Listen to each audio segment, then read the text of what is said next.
कोई रणनीति नहीं होती साहब। यहाँ पे हम लोग रणनीति के तहत बैठे ही नहीं हैं। एक बच्चा जब अपने गार्जियन के सामने बैठता है तो रणनीति लेके बैठता है। विद्यालय की पढ़ाई तो है ही है, प्रोडिकल साइंस वाली। एक सुना था, एक टॉपर थी, उससे पूछा गया क्या सब्जेक्ट है, बोली प्रोडिकल साइंस। और नकल का भी वही हाल है। तो उसमें बेस्ट थी मुख्यमंत्री में तो हमारे नीतीश कुमार जी आते ही। और आज जो भी आप बिहार में देख रहे हैं उसमें बहुत बड़ा योगदान उनका है। अब ये बात है कि बहुत सारे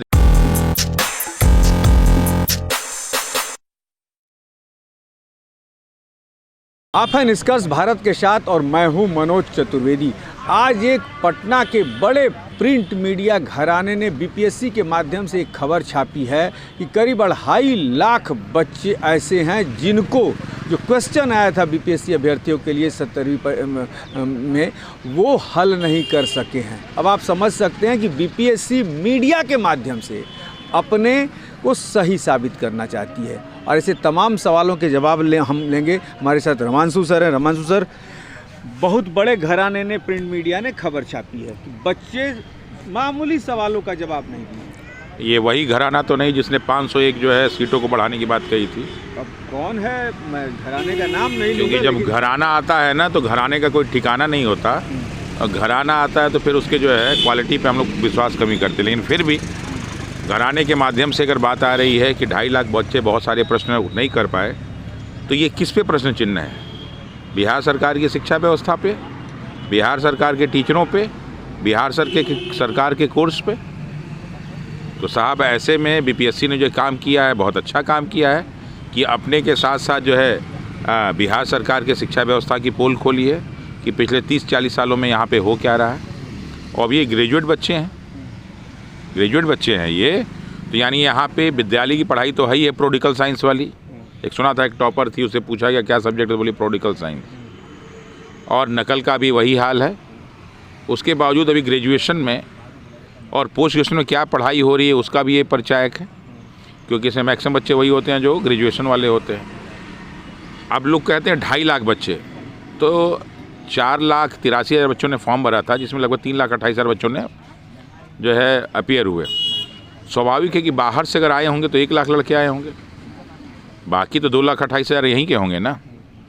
तो ये किसकी बेइज्जती है? बिहार की, बिहार की शिक्षा व्यवस्था की, बिहार के टीचरों की। तो इस पर सरकार को सोचना चाहिए। सबसे बड़ी बात ये है कि भाई प्रश्न, आज मेरी बहस हो रही थी, कुछ लोग थे, नेता भी थे उसमें, कि भाई करके देखिए बच्चों को बेसिक जानकारी नहीं है, ऐसे दोषारोपण किया जा रहा है बच्चों के ऊपर। मतलब अब मामला बच्चों के ऊपर डाल दिया है कि इनको कुछ आता नहीं था। हम तो कहते हैं साहब कि 243 विधायक, 40 मेंबर ऑफ पार्लियामेंट और जो राज्यसभा विधान परिषद के सारे सदस्यों को बुला लीजिए, या हम लोग को सदन में बुला लीजिए और एक बार संविधान पे चर्चा हो जाए कि 243 विधायकों में कितने लोग को संविधान की कितनी लाइनें याद हैं। आप जाके वही पूछ लीजिए कि 243 विधायकों में कितने लोग को प्रीएम्बल याद है, तो मैं गारंटी कहता हूँ कि 5 के बाद 6ठे को नहीं याद होगा। तो साहब उनसे भी प्रश्न चिन्ह पूछा जाना चाहिए। अरे इसके लिए तो फिर भी आपने एक शैक्षिक योग्यता बना दी है। नेता बनने की कोई शैक्षिक योग्यता है क्या? है आप प्रधानमंत्री, मुख्यमंत्री, अनपढ़ गवार भी बन जाते हैं, विधायक बन सकता है। तो इन लोगों को इस तरह का कहने का कोई भी हक नहीं है साहब। 1947 में हमारा देश आज़ाद हुआ। देश की सत्ता, देश की व्यवस्था, देश के नियम कानून इन्हीं नेताओं ने बनाया कि नहीं बनाया? क्या टीचरों ने बनाया? क्या डॉक्टर इंजीनियरों ने बनाया? इन्हीं नेताओं ने बनाया। शिक्षा में क्या गुणवत्ता में सुधार होना चाहिए, इन्होंने डिसाइड किया। तो ये प्रश्न चिन्ह पे तो इन पे उठना चाहिए।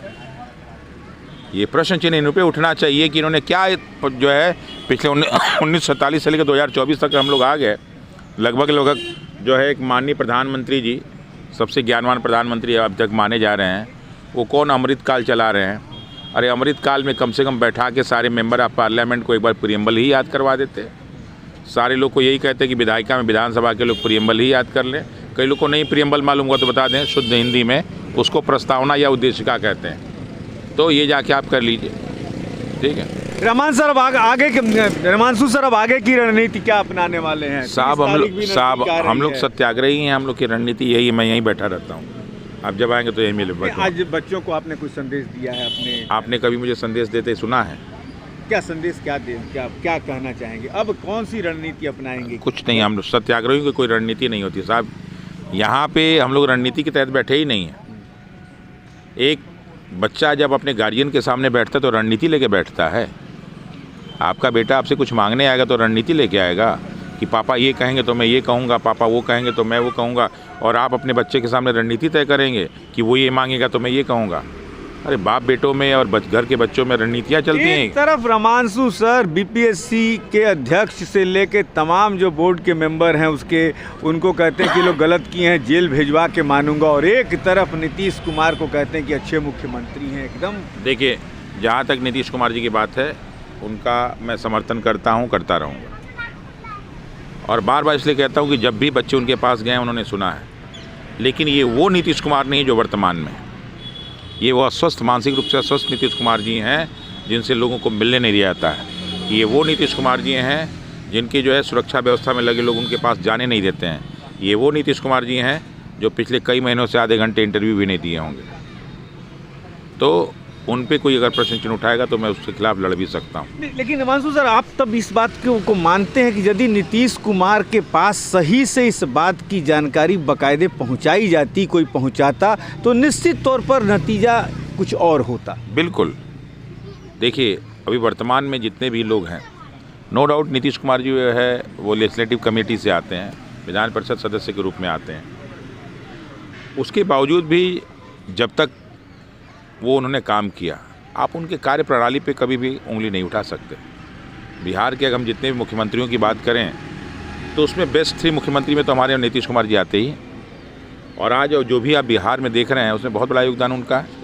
अब ये बात है कि बहुत सारे अधिकारी, पैसा जब आता है बाहर से तो इंडस्ट्री नहीं लगा के दुनिया भर का म्यूजियम बनवाने लगते हैं, दुनिया भर का ऑडिटोरियम बनवाने लगते हैं। उन रास्तों पर जो है बस स्टैंड बनवा देते हैं जहाँ से बस गुजरती नहीं है। बोरिंग कैनाल रोड जो 3 बार खोदी गई, 3 बार बनाई गई, कभी हुआ कि इस पे जो है पार्क डेवलप किया जाएगा, कभी यहाँ पे हुआ गेम्स डेवलप किया जाएगा, कभी हुआ कि दुकानें डेवलप की जाएंगी। तो ये सारे के सारे काम बर्बाद होते हैं। लेकिन नीतीश कुमार जी का जो कार्यप्रणाली शुरू से रहा है, और सबसे बड़ी चीज़ क्या है कि नीतीश कुमार पे इसलिए बाकी जो नेता लोग हैं, बाकी मंत्री, सबसे दुख होता है कि आधे मंत्री तो वही हैं जो डायरेक्ट नहीं आते, इनडायरेक्ट आते हैं, और उन्हीं के हाथ में सत्ता है। उनका मैं खुल के विरोध करता हूँ। लेकिन नीतीश कुमार जी ने जो आज तक काम किया है वो काबिले तारीफ़ है। देखिए, एक बात निश्चित तौर पर रमांशु सर और यहाँ के जो छात्र जो बैठे थे शुरू से अनशन पर, उनकी मानना पड़ेगा उनकी बातों को कि नीतीश कुमार को उन्होंने हमेशा कहा कि एक अच्छे मुख्यमंत्री हैं, गार्जियन हैं, सुनेंगे। लेकिन सबके दोष उन्होंने वही लगाया अधिकारियों के ऊपर कि अधिकारी बातें जो हैं नीतीश कुमार तक पहुँचाते नहीं हैं सही ढंग से। वरना आज ये बीपीएससी का जो मामला अटका हुआ है री एग्ज़ाम का, ऐसा कभी नहीं होता। देखना ये है, न्यायालय में भी केस है, 31 तारीख को फिर से न्यायालय बैठेगी। सत्याग्रह की जो गंगोत्री है उस पर आज तक टिके हुए हैं अभ्यर्थी से लेके रमांशु सर। अब क्या कुछ नतीजा आता है इसे हम वक्त पर ही छोड़ दें। मनोज चतुर्वेदी।